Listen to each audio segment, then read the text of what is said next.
And we are live. Hello, everyone. What? Um, Howdy. Welcome to our third wire session, guys. I don't know if you have been on our first one or the second one. We did the second one with our dear friends at AI Advantage, and the first one was again with Matt Hayward.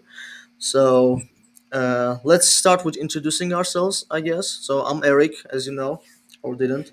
I'm the content head of content at Wirestock. I manage all things content related, and I'm guessing you already know me. So I'll let Matthias, who's also known as Brür, or should I say, who's our community manager on Discord and an awesome AI creator, introduce himself. So Yeah. So I'm Mattias or Bror. It depends on where you are from in the pronunciation. So I'm part Swedish and Austrian. That's why I have the Bror with the German U. So I'm 32, originally from Sweden, and I work with Wirestock as in the challenges, and I manage your community. And I have a long experience with managing communities. I work full time as a programming teacher in Sweden, so remote as a polytechnical teacher. And yeah, I would say one of the reasons why me and Eric met was through the AI Advantage actually, that we had a Wire session with before, and we started talking and shared a lot of values and in how to do stuff. And that's how I'm here now. cool. And Matt. Nice. Yeah, I'm Mat Hayward. I'm an artist evangelist for Adobe Stock. I work with stock contributors around the world. I've been a part of that since before Adobe Stock existed. I worked at Fotolia. Before that, I was an active contributor at Fotolia. Long been a contributor photographer for microstock agencies, as well as I do a lot of editorial events in a separate life. I have a photography business. If you go to matthaywardphoto.com, which is Matt with just one T. You see a lot of the work that I do is based around celebrities and whatnot, but my real passion is with working with other creatives and specifically in the stock space. And now just navigating this crazy world of AI. And I just got to say, Eric, I'm just so relieved that I didn't screw things up the last time I was here so bad. But you have me back this time. I'm super thrilled that you've got me back. So thank you for bringing me on. It's great to talk to your community here for sure. Our pleasure, man. Yeah, so guys, we do these things, we do these wire sessions to give more insights to our creators, to educate them, help them monetize their content more efficiently. And so I wanted to really give you guys a space to talk about, to discuss some content related things, because I'm not as a experienced creator as you guys are, especially in stock photography. I I do create some kind of videos. I have experience in editing things and some experience in AI, but you guys are really killing it. I mean, if you see Brewer's portfolio on our Wirestock page and Matt's portfolio on Adobe, it's really impressive and really you know exciting to see your vision of how stock content works. And yeah, Brewer, can you like tell us about your experience with selling AI content? How does it go so far for you? So my biggest experience is also with stock photography, but also specific cinematography stock. But yeah, I would say it has its pure likenesses with any stock photography, for an example. And my experience is that it takes a long time, and I think every stock photographer or stock person that gets interested in stock photography or stock cinematography or stock generative AI, if we call it that, is people don't really understand how long of a time and consistent uploading it takes. So I think a lot of people gets a bit thrown off from how long it takes before you make a sale, for an example. I didn't make a sale for my first year, I think, on cinematography, and then it just started coming naturally. And that's how, if you look into how the stories are, that's likewise for everyone, almost. I don't know how your trip was, Matt, getting into it. Getting into stock? Yeah. Well, that's a really long, windy road. I mean, I opened my account at Fotolia in 2006 and just saw some random ad. And I'd always been really passionate about photography, but never really considered myself a professional photographer, didn't think about monetizing it. And then, yeah, I learned about Fotolia, created an account, uploaded some content. It was almost immediately rejected. And so then I took that as a challenge and started creating content with stock in mind specifically. Some of it got approved. I thought, that's a little bit of validation right there. And then all of a sudden something sold, and I'm like, oh man, I'm a professional photographer now. I just made, 50 cents at the time, whatever it was. And then I was fully hooked. Most of that content is still online in my portfolio. You can go in and do a deep search, and you're fully welcome to judge. Lord knows I judge my own work, but that stuff still sells. And then since that time, I saw there was a question in chat. The Eternal Kernel, I like that name. The Eternal Kernel Project is, why is your passion stock? And it really goes back to those early days where I just was starting to discover my voice creatively through my camera. I'd always just been I enjoyed it. I like taking pictures, but I didn't put that much thought into it. Once I started really actively pushing myself creatively, it opened up all new avenues for me and opportunities. And then it was an excuse for me as my career evolved into doing weddings and live music and all this stuff. I was shooting so much, I was kind of neglecting taking pictures of my kids and my wife and stuff. And so then I quickly realized, well, they're awesome stock models. And so I was able to document their lives and make money on it. Sounds a little bit exploitive when I say it out loud like that, but it's true. And then now I still see these sales come in, and it's triggers memories, and it's just, shooting stock has always been something. There's no rules, right? You can shoot what you want, when you want, how you want. You upload at your pace, and you get out of it what you put into it. And I've found that that's just really indicative. It pushed. I have a work ethic where the more I get back, the more I put in, and so it's just been like that, I guess. And that was a long answer to your question, but there it is. Oh, it's a super good answer. And I think that's what drew me into cinematography stock as well. Is that people, that was way back, so it's like 2012 or something. And it's like the memory thing you were saying. It's like we all shoot stuff and we do stuff that stock's worthy on our free time, and then we actually find work and we progress into that. But a lot of the things you have lying around, like B-roll, for an example, B-roll, B photography rolls as well, you can always upload that, and it becomes this automatic revenue that you can actually gain some in during the months as well.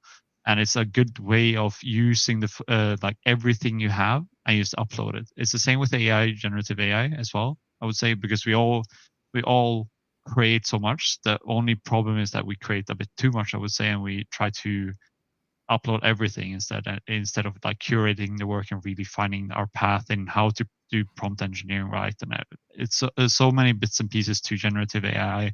It's almost like any photography work and cinematography work I've done as well. There's so many details for it. And so, yeah, the scale with generative AI is not like anything that I've seen. And so you touched on a point that I think, since it's the ultimate main topic, but before I dive into that, I'm seeing a lot of people complaining about the audio. And so I'm not sure, they're saying echoes and stuff like that. And so I don't know if we need to be muting when we're not talking or what the deal is, but it looks like a kind of a... You guys sound really fine to me, though. I don't know. Yeah, it sounds good here as well. So sorry to anybody if it's coming from me. I apologize. But with the scale, I would advise everybody that's watching this. I'm assuming that most of you either are creating generative AI for stock or you're considering creating generative AI for stock. I would say that more is not necessarily more in this regard. Like, it used to be like with photos and stuff, really there was this, you could equate the more content you shot, the more relevant content that was trending and good quality, that equated to higher sales. Right now with generative AI, if you're prompting, let's say you're using Midjourney and you're creating 16 images at a time and you download all those, they're not all going to be winners. And so I would really recommend that people scrutinize this content. Look at how many fingers the model has. Look and see in the background, if there's a spaceship back there, is it is something off or whatever. And if it is, I mean, personally, in my workflow, I just scrap it. But if it's something that can be easily fixed, like then fix it. Invest the time in doing that, but don't I see a lot of people that are just in this race to get as much content online as fast as they possibly can. And I really don't think that's an effective use of time. You're way better off like really paying attention to quality control and creating content that stands out in this sea of content, if you will. I might have jumped ahead of the conversation a little bit, but Mattias, you touched on that.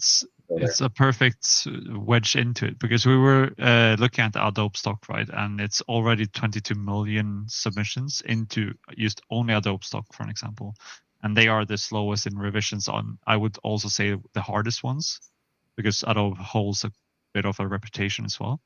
And I would say that what I did, a lot of people know about the challenges in Wirestock, for an example, and that's a driving factor for a lot of people to do generative AI through Wirestock, for example, because they can actually win the challenges and earn money from that as well. Is that when you do the images, my thought when I joined Wirestock without knowing anyone, I was with the AI Advantage, for an example, is that everything I did, I wanted to get it accepted by marketplace as well. Now I might have a more of an advantage coming from the photography stock as well, and the cinematography. But I think a lot of people don't research, for an example, like go into the stock sites and actually look how one of the trending photos that sells looks like. Oh, okay, can I mimic this? Does it look like a real image? Can it does the quality feel nice? And it does come with a bit of editing, for an example. So a lot of people that use Lightroom to sharpen up some of the mid-journey images, because they're famously filtered with the roundness, for an example, and it looks a bit smudged. And if you use sharpen that, it looks so much better for stock. Totally.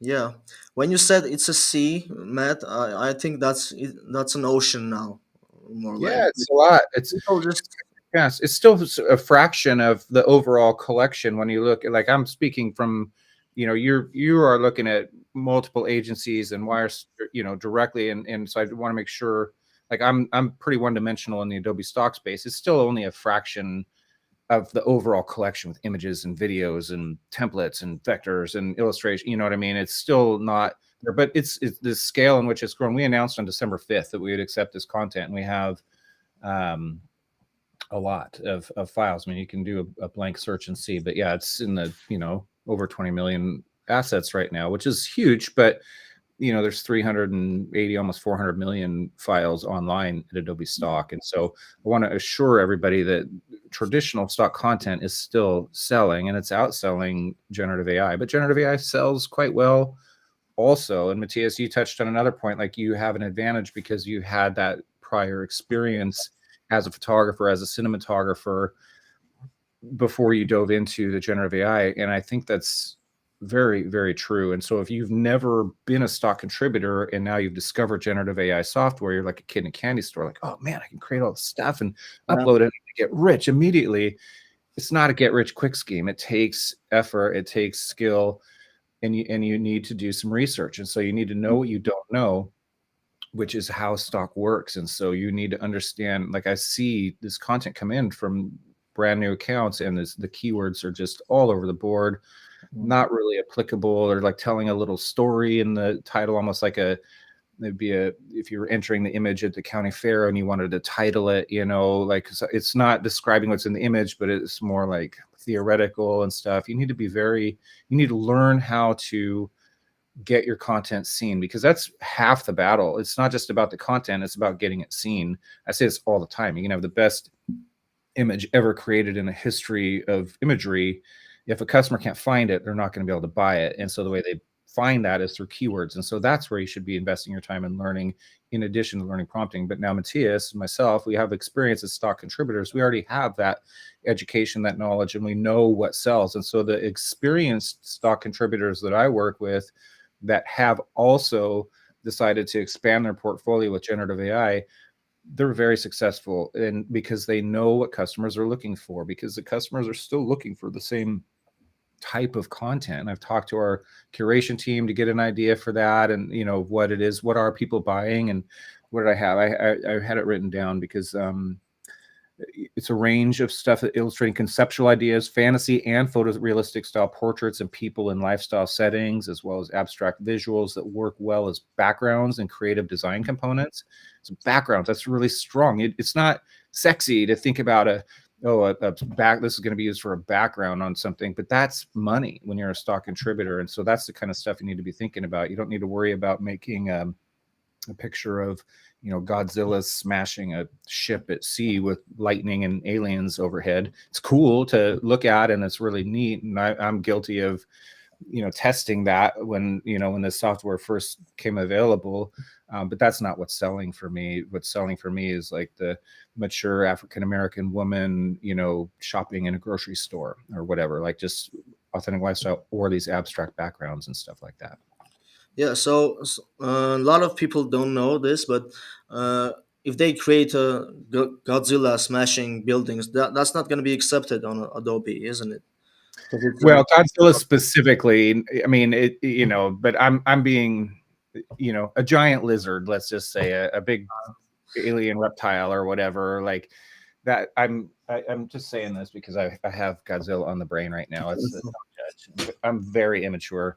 But a monster, you know what I'm talking about, right? The fantasy, the crazy, right, like alien fights, and there's a niche market. You may get some one-off sales, but for me as a stock contributor, I'm not looking for the one image to sell one time. I'm not going to be able to pay my bills with that.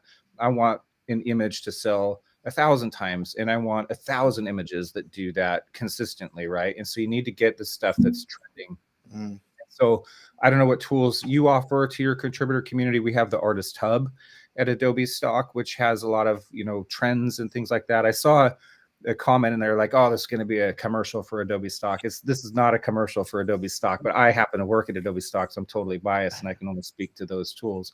But our Discord community, I know you have a vibrant Discord community. We've got a vibrant, really productive Discord community. There's resources out there where you can learn what's trending and figure out what it is. Join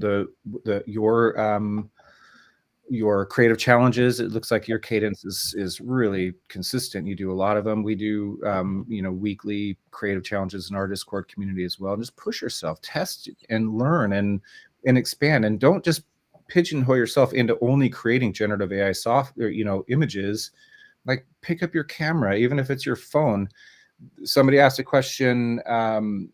Jackass, he says he uploads AI images at 3,000 pixels on the widest edge. Do bigger images sell better, or is that an okay size? It's perfect size in my opinion, Jack, for AI. Just I'm going to get to my point, but I'm going to answer that question also. But like if you pick up your phone and you take a picture, well, now you can use Adobe Firefly in Photoshop, which is its own form of generative AI, but you can use generative fill or generative expand to take your photos and use generative AI software to enhance those and make them better. That's a huge opportunity for stock contributors.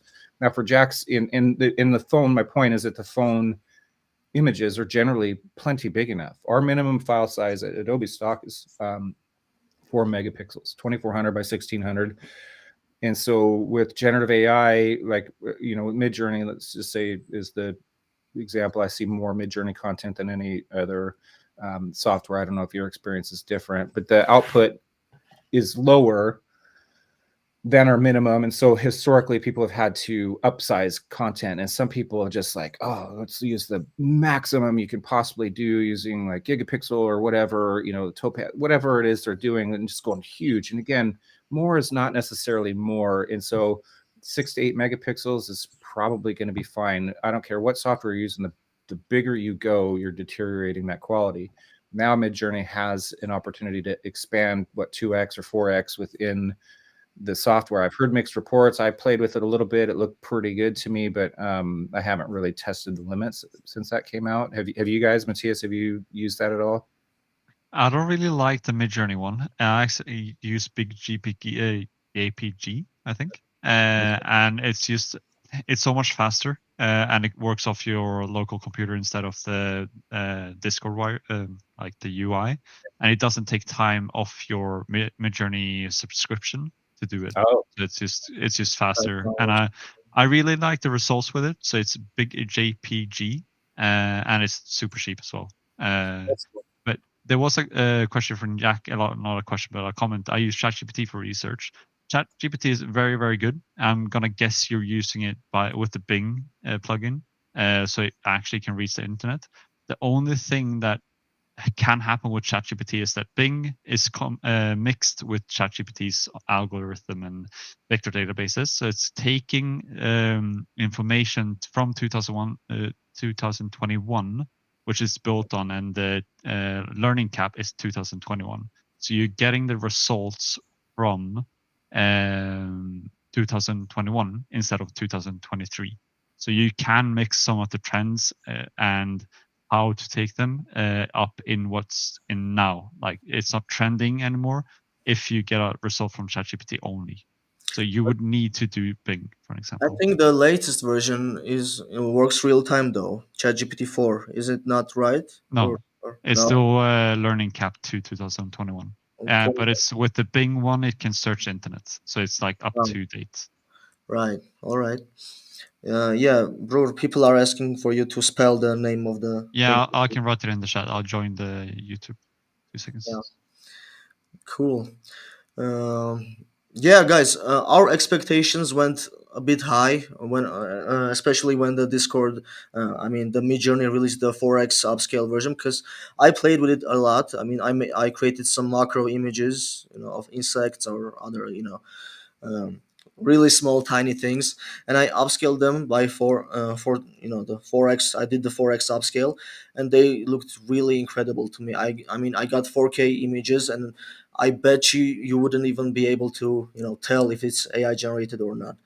I would be able, and I'm sure Brür or Matthias or Matt would be able to tell, but lots of people wouldn't be able to. So our expectations are very high with this because there are so many tools you can use to make your images stand out from the rest of the things that we do 10,000, maybe 11,000 images a day, and most of them are AI. And we see lots of cool ideas, but the qualities of them are not so good. Mostly the images are in square orientation, and those aren't really usable in stocks, as I know. Yeah. Right? Because you can make a banner out of it, or you can really use it in a website or in any campaign. Customers won't be able to use it properly. So one advice I would give you is generate them in either panoramic or landscape or vertical orientations, Yeah. because square images aren't really usable. Yeah, what's up? I agree. I won't say they're not usable. They do get bought, but they're not as usable Yeah. because you can take the wider aspect ratio and crop that into squares. Barbara asked that same question: what's the best aspect ratio? I don't think there's an answer to what the best aspect ratio is. Like how long is a piece of string, right? It just really depends. But I use 3:2 or 16:9. I'd say for 99% of my stuff, mostly 3:2. But I find the Pano stuff sells better consistently in my portfolio, but they're in relation to, if that makes sense. And so it seems like there's a lot more use for that. Plus, again, the end user can crop that, and make something different out of it if they want to. There's a lot of good questions coming in. Okay, still. Let's see. Stevie's asking what kind of images we find are evergreen that are always in demand, commercial versus pet projects. I can speak to that. Like in my account, my portfolio, the biggest sellers for me are just my general lifestyle featuring diverse people. That's what sells more than anything. And then, pet projects, like my brother is he's a competitive dahlia farmer for these flowers. And so we'll do like really nice photos of that. And I sell those through my premium account. And every now and then they sell. They don't fly off the shelves, but they sell and make me some decent money, periodically. And so it's really a wide range. The key is to have a diverse portfolio with a huge array of different types of content. I definitely take on the generalist approach when it comes to building out my portfolio, whether it be with generative AI or with my traditional stock content. And then that way it kind of meets everybody. I'm not a specialist in anything. I suppose my best sellers were my dog, my golden retriever. You know, I had pictures that just sold like crazy. Him still continue to sell really well, but that's has a lot to do with the timing, I think, because the placement in the search results, like he shows up on page 1 when you search for dog, which produces, you know, millions of results, and being on page 1. And I don't have any influence on that. That's me as an independent contributor. I just want to really put that out there. But those pictures sell well, but you may not have that same experience. If you upload a picture that's just as good, it may not be placed as well. And so just figure out, upload stuff, and when it starts to sell, do more of that, and then experiment and push yourself elsewhere and do more of that. Yeah. People. So before we read the questions in the chat, one of our contributors asked, "Why do people buy AI content? I mean, why don't they just generate it themselves? Why wouldn't they just? It's gonna take them, I don't know, maybe an hour or two to learn how to make the same image or something like that. Why don't they just make it themselves? In your opinion, Matt? In my opinion, Yeah, in your opinion, some maybe do, and that's a big. You know, I recognize there's a lot of fear out there, right? There's uncertainty, and like it's that question, like, hey, if I can just type this in and produce this, well, like, I don't know, we deal with a lot of enterprise customers, huge companies that are, you know, buying stock in high volume. And in my experience, it seems that people want the path of least resistance. If you can type in a keyword and an image is ready made and ready to go, and you just click to license it, that's then they can move on to what's next in their day, like to building out their project that they're working on. If they need to go in and, you know, subscribe to a different program, figure out, like, it's not a no-brainer. Like in some cases it is. You can do like an empty prompt and get nice stuff, but that's just like rolling the dice. And so they have very specific needs, usually stock customers, that is. And so, you know, yeah, there may be some people that are doing that, or that they're doing both, right? And so it's just a matter of in my opinion, the path of least resistance. And I think just searching for existing content is that. I mean, we've got hundreds of millions of files for people to choose from, and so it's carefully curated, it's well organized, it's easy for people to find and to integrate into their project through using Adobe programs. And so it seems like a no-brainer.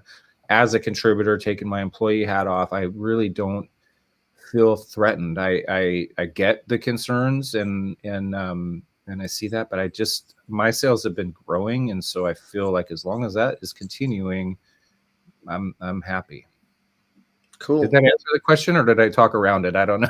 No, that was really.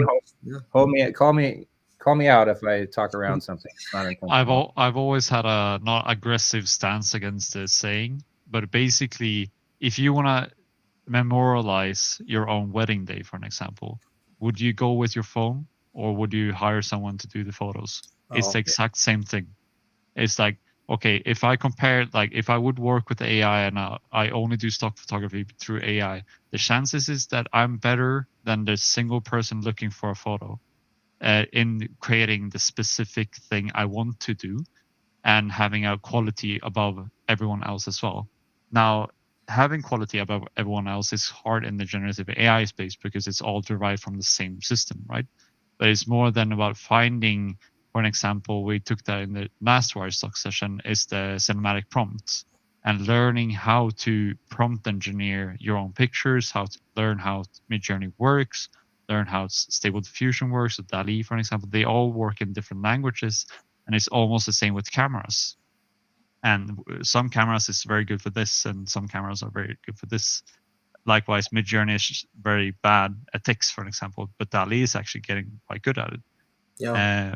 But it's also, some people wrote in the chat as well, is that if I can go into a site, buy a picture of what I want, I'll find some banner I like, etc., etc. Me paying a less price for that than instead of hiring a graphical artist for doing that picture or image or banner or taking a photo of photography is so much less and so much less trouble than actually, like, I'm getting the result directly, like Matt said. Cool.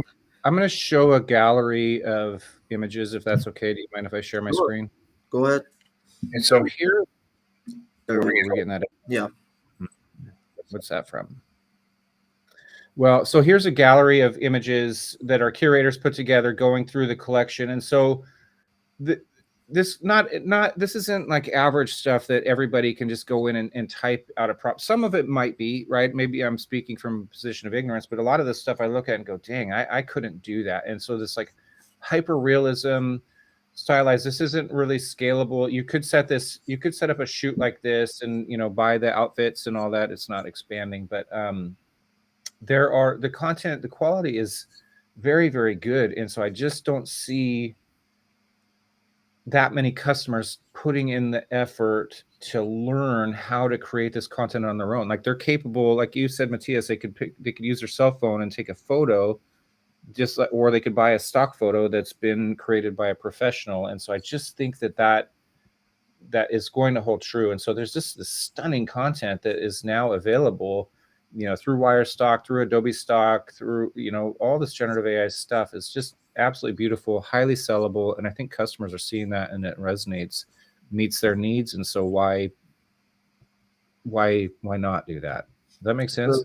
Yeah, Yeah. it's like a world of pure imagination. Like really, There you go, man. yeah, because literally anything can be found now these days, right? So why not make it stand out? Why not make it look good? I mean, you have all the tools to make your images look really good, really like sharp and clean in 4K resolution. So yeah, people just need to invest more.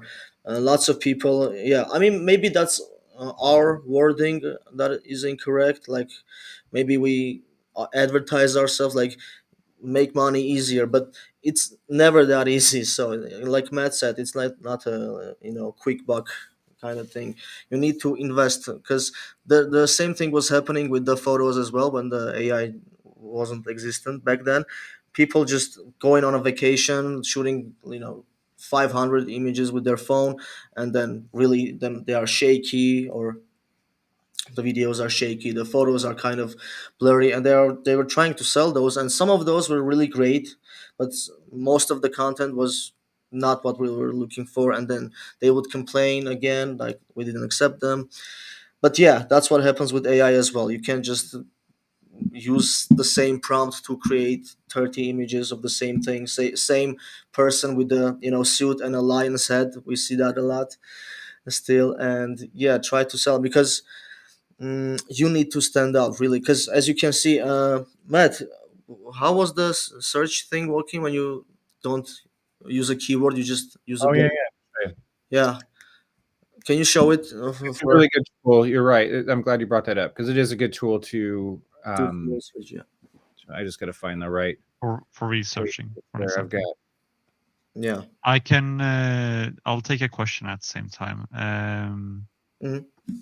So GPT Scaler wants to link to the curated pics you took up, Matt. Is it okay that you link that? That's the artist hub. I put a link. It should be in the artist hub, and I added a link Okay. there Yeah. for that. So, and I would say this, that when we looked at that portfolio, there is a thing that's quite, it's there, but it's not there. The thing is that it's only one submission from every type of image that artist has created, not 5 of the same thing.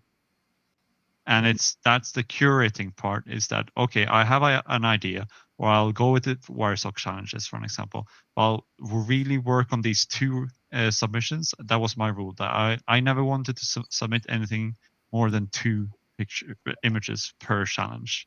And they need to be unique images, otherwise they get declined, for an example, for Marketplace. And curating that work will make it stand out 10 times more than you spamming away. And it's going to make more money in the end than having trillions of the same images or trillions of bad images. They're never going to sell compared to one really good image. Totally. Yep. Yeah. Quality over quantity. Yeah, for sure.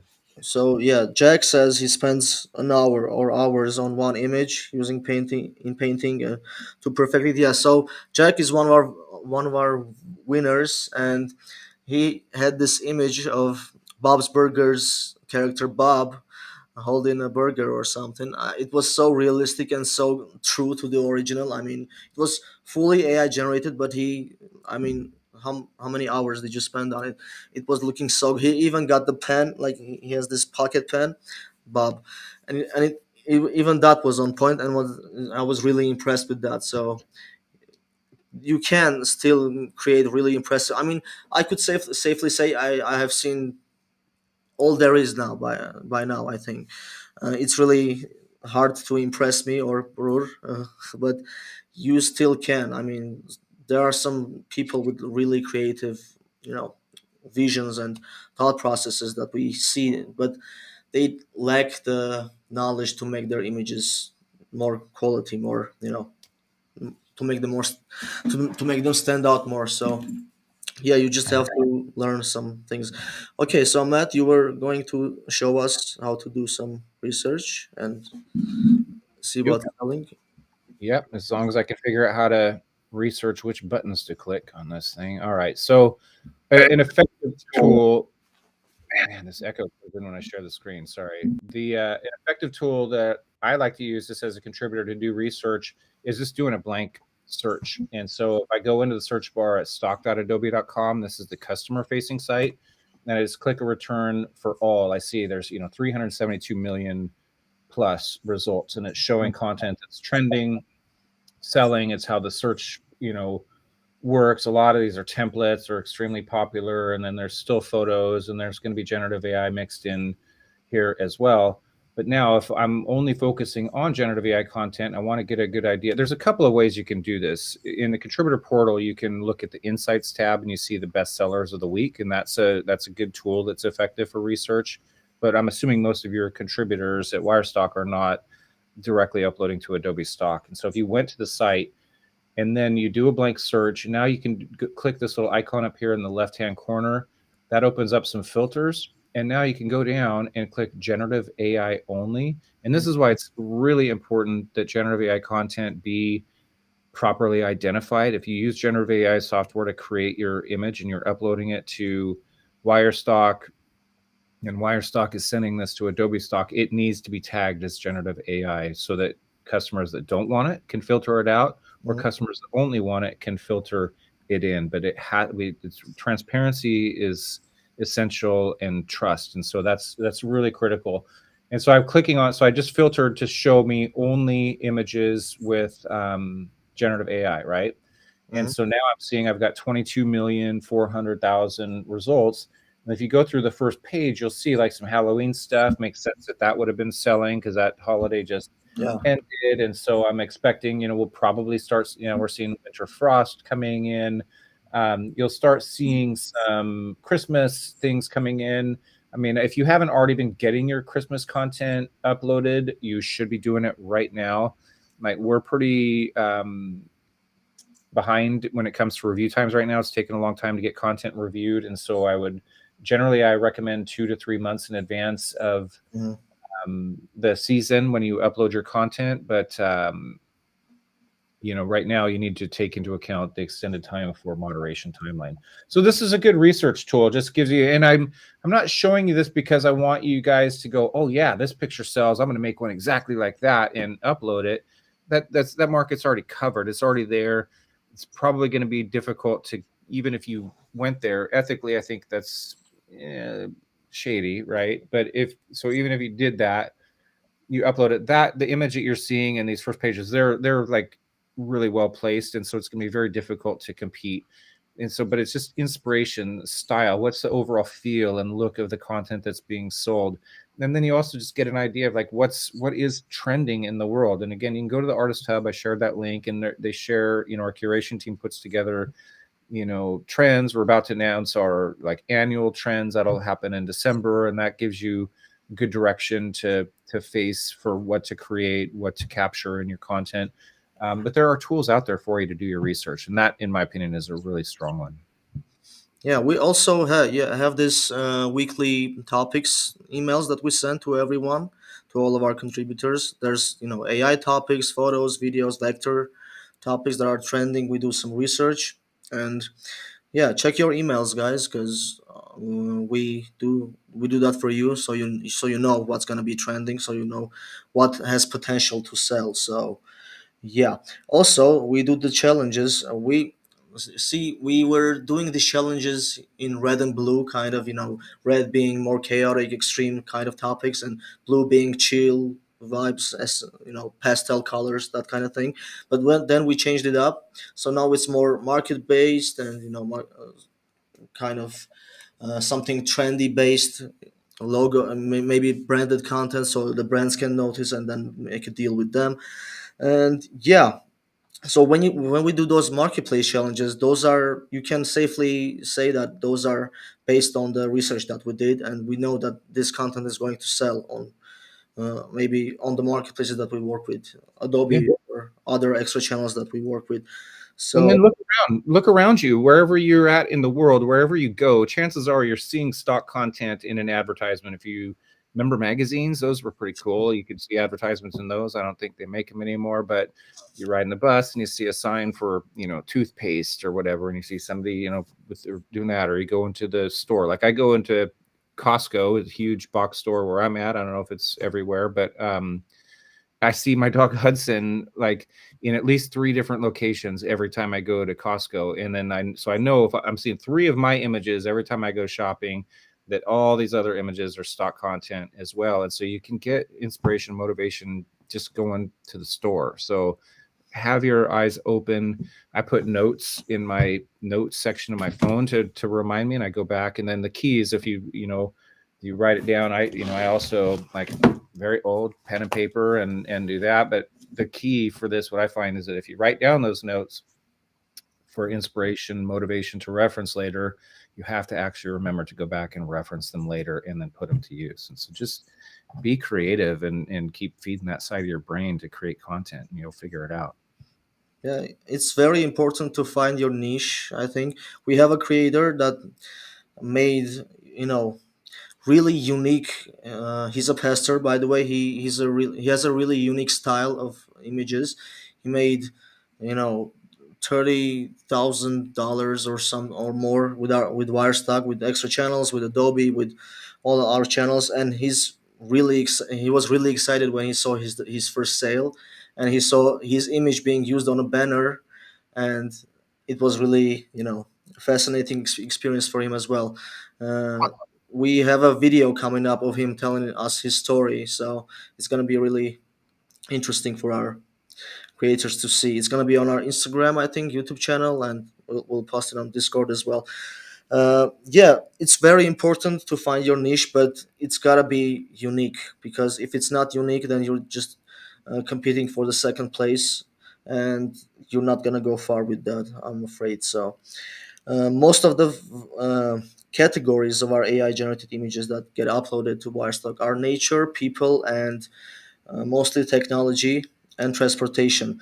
So I have not seen any, religious or maybe scientific kind of science kind of based thing. It's always this futuristic sci-fi cool galaxy thing that we've seen millions of times already. So it's very important to find other things to implement your, favorite things into. If you're into video games, you can implement it into stock photography sort of thing. Or yeah, there's many things to experiment with. That's what I'm trying to say, basically. um, There I, is a good yeah. question that we should take up, because I know a lot of people has, like, if you know stock photography or photography in general, it's a question. It's about copyright. Mm, And generative AI art that's created through a generative AI has no copyright at all. It doesn't exist at the moment. So you can't copyright any generative AI art. Uh, but the question is from TFM, is that I always wonder, how far does the copyright thing go? If I use an image as reference, which is not mine, it is clear. But what if I use words like Adidas, Nike, etc. in my prompt? Is that legally okay? Do you guys know? I know, but I let Matt explain if you don't mind. Don't do it, because there's another question about what's absolutely not accepted. Um, don't use artist names in your prompts. Don't use artist names in your keywords. Don't upload images of recognizable famous people unless you have the rights to do so, and the rights being a signed model release. Like, avoid that. I know it's like that low-hanging fruit to create nice content in generative AI software, to channel the creative style of, I don't know what that, in the creative style of somebody else. Just don't do that. Make your own style, make your own stuff, and then trademarked elements. I think you mentioned Nike. Like, don't, we don't accept a photograph that you can see the Nike swoosh in the shoe. We're not going to accept a generative AI image that you see the Nike swoosh in the shoe. Real common one is Apple logo on the computer backs. People forget to get rid of that. Like, maybe you're not cloning, or you're not prompting, like, show me a person typing on an Apple computer, but you say, show me a person typing on a computer, and a lot of those images generated will show that Apple logo. You need to get rid of that. So you've got the same intellectual property rules apply. I mean, you talked about Bob's Big Boy. You can't accept, like, we're selling commercial licenses. It's not editorial content for generative AI, especially, and we have an illustrative editorial collection at Adobe Stock, but not for the AI. And there was a question from William. I don't think it was meant to be complimentary. He says, not very impressive AI stuff in the commercial views in Adobe Stock. Do you want to be an artist or a commercial monkey? I don't know exactly what that means. It doesn't sound like a compliment, but I don't think that the two are mutually exclusive. I think that you can be a generative AI contributor to stock agencies, and you can be commercially viable, and you're making money, you're providing content that's valuable to customers, that serves a purpose, serves a use. Some of it could be recreated with a traditional camera or something like that. Some of it can't, or some could, but it'd be extremely difficult to do. And so I try to focus on making stuff that I am not able to do with my camera, and the stuff I can do with my camera, I do so. And so I'm trying to live a balanced life. And so if that makes me a commercial monkey, then I guess I'll buy the t-shirt. I would also say that I guess that's also off fight with people that's highly artistical and like have their own niche. It's like, oh, should I stay on my niche? Because I know it's a question in the chat as well. Or should I do more commercial stuff? Do both. If you do both, you're also training your brain in how to prompt things in generative AI, for an example, or how to shoot certain angles, or etc. in photography as well. It's being a bit broader in experience that's going to make a very, very good prompt engineer, for an example, or a good photographer. It's like you challenging yourself into new areas as well. It's going to give you more experience to the niche you have, because then you can implement what you learn into your own unique style. And yes, you can take it a bit harsh as well. Do you want to earn money, or do you just want to be low? It's right. It's the same thing. You won't sell the super niche styles without being a famous artist, for an example. Da Vinci didn't sell his paintings until he was dead, for an example. Yeah, you're not wrong.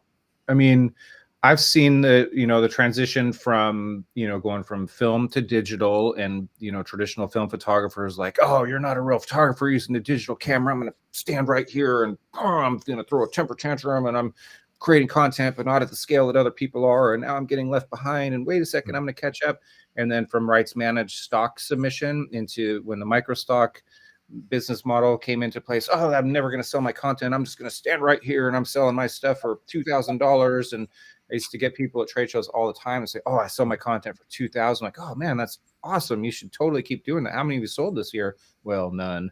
Oh, okay. So it's like, you want to be like, I'm not disrespecting that business model, because I'm all about it. Like, I sell rights managed in my other life, and it's all well and good, but to really make money, and there are people that are making serious money in the micro stock space because they have dove in. And so I think that's the same with generative AI. Now, this scale, I would actually argue that generative AI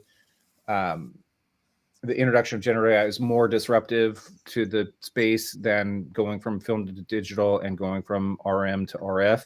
I think this is as big a disruptor as I've ever seen.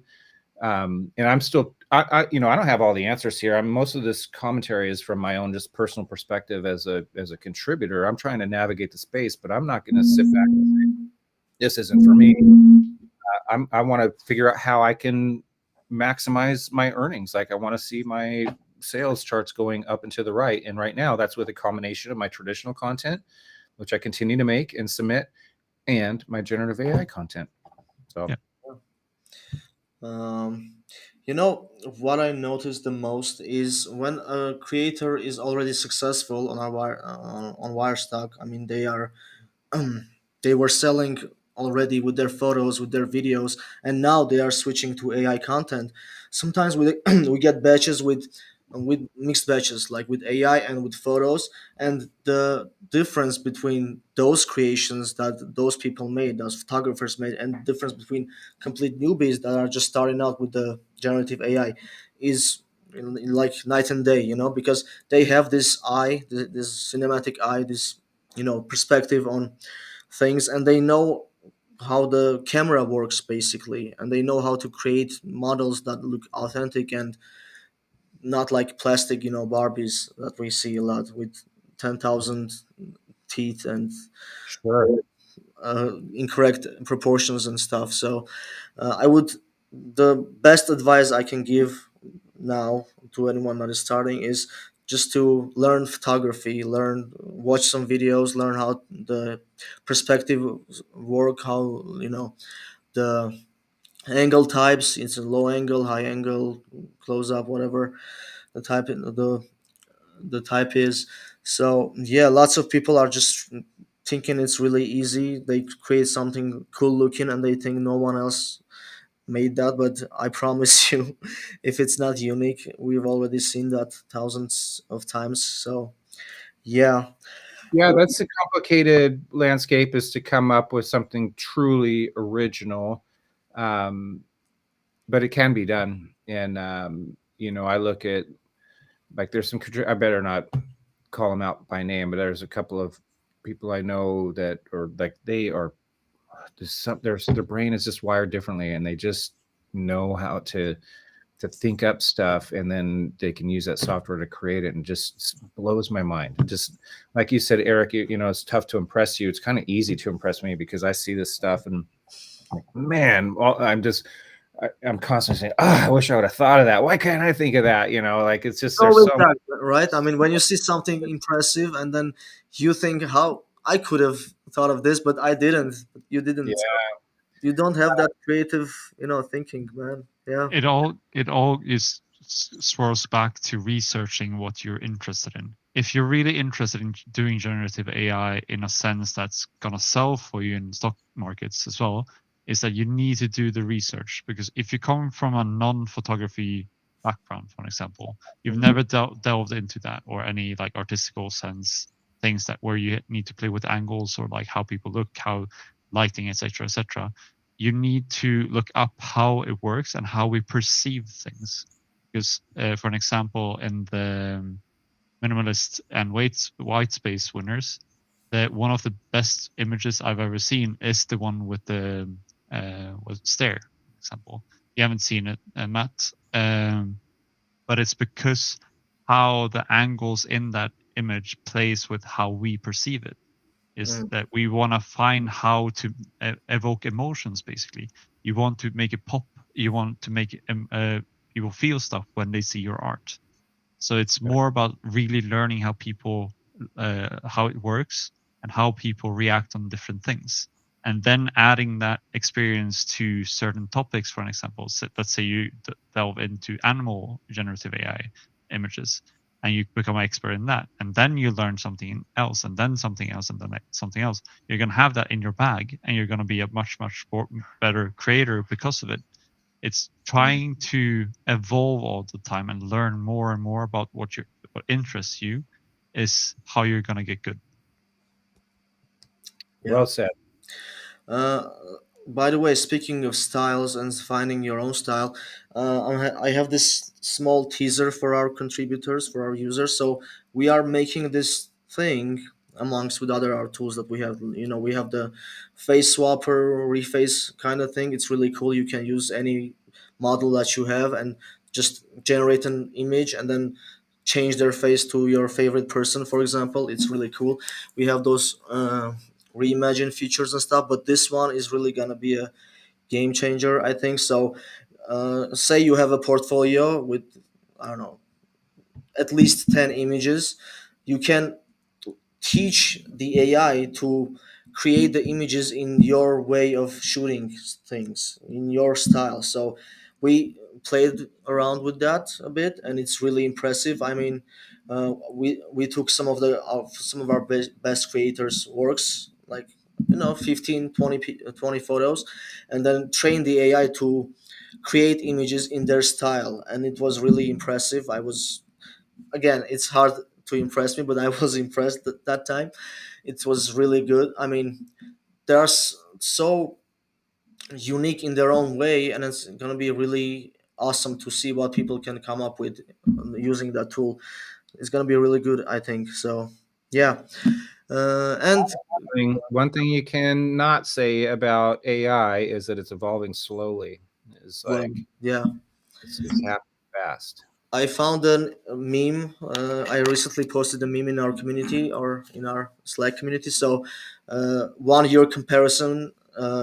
What was it looking like in the last year in August and in this year? It was again day and night. I mean, it's a black cowboy on a horse. The first image in the 2022, just an awful face, non-existent fingers, the horse is looking terrible. But this year, the same prompt, it's so cool and so different. I mean, Pretty yeah, wild. evolving really quickly. So yeah, I mean, I'm excited for videos and doing video challenges with videos. I think that's gonna be really. It looks like it's already happening. I'm seeing an alien spaceship right above your head as you're talking. It's amazing. That's a head, I think. Oh, it's a hat. My bad. Yeah, What do you think? Is that a hat or a spaceship? I don't know. I don't believe in spaceships. It Yeah. exists right there, man. And I'll can say take a short break, and yeah, it works like Laura's for Stable Diffusion, for example. I kept seeing that name, take a short break in the chat, and I thought it was like a prompt, like, okay, wrap it up, Hayward, like take a break. Sorry, but as soon as you said that out loud, I thought, oh, we're going to take a break. I thought we were wrapping. Yeah. Okay, guys, I think, yeah, it's time to wrap it up, not to get boring. I mean, it's been an hour already. So if you have any final tips or suggestions for our creators, whoever is watching, they'll be happy to hear it, I think. I'll let you go first, Matt. Final tips. You can just summarize. Oh, I'm just grateful that you had me here. I appreciate speaking with you and interacting with members of your community. I think Wirestock is a very, very important partner with Adobe Stock. We're thrilled to have you and your contributors as a part of our community. And so thank you for having me out. And I'm findable online if there's questions. If I'm not trying to pull people anywhere, but if you are in our Discord community, you can always reach out to me or whatever. I'm an open book, so ask me anything. But yeah, hopefully you have me back sometime, and we can see where we're at a year from now and what crazy things have taken place. Right? Who knows what the future holds? Last year when we were talking, I had no idea that we'll be talking about this kind of topic. I mean, I had some ideas, but not at this rate. I mean, geez. Yeah, cool. Ultimate Golf Archives. Yeah, I was jamming on those, but I can't do it right now. Sorry, it's gonna be too loud. And there's a really delicious looking bass guitar over here that my hands are itching to touch, but I'm not gonna because it's yeah. Busy Benz, if you Google Adobe Stock Discord, you'll Yeah. get the link directly to it. It's a public channel. Yeah. Public. I just put a link in the chat here too. Sure. Yeah, join our Discord as well if you are not busy beans. Busy bands. Yeah, we do challenges there. You'll be notified about everything. We'll do, we do monthly reviews. So whenever your content is not accepted, we're gonna be reviewing it and then giving you feedback, basically what you've done wrong, what could have been improved, and etc. So yeah, that's it. Green Kenny, thank you. Uh, And I would like for the last thing for me as well is really yeah, try to learn stock photography because it is a learning curve to it that can be quite tedious sometimes, and it takes a long time. So try to have patience and see it as a hobby that you try to involve yourself in, and try to really go into it as with that thought is that I want to learn and I want to get better. Just not I want to distribute all my pictures and I don't care, because that's not the way to do it. yeah. All right. Amen. Cool, guys. Thank you so much. Thanks everyone for joining. I hope this was helpful. We'll be doing this more with other artists, other from other communities as well, and they'll be bringing more insights and their perspectives on AI, generative AI, on other things. Maybe one of our other team members will do one of these as well. And yeah, thank you so much, and see you soon, guys. Bye. Bye, everybody. Stay creative.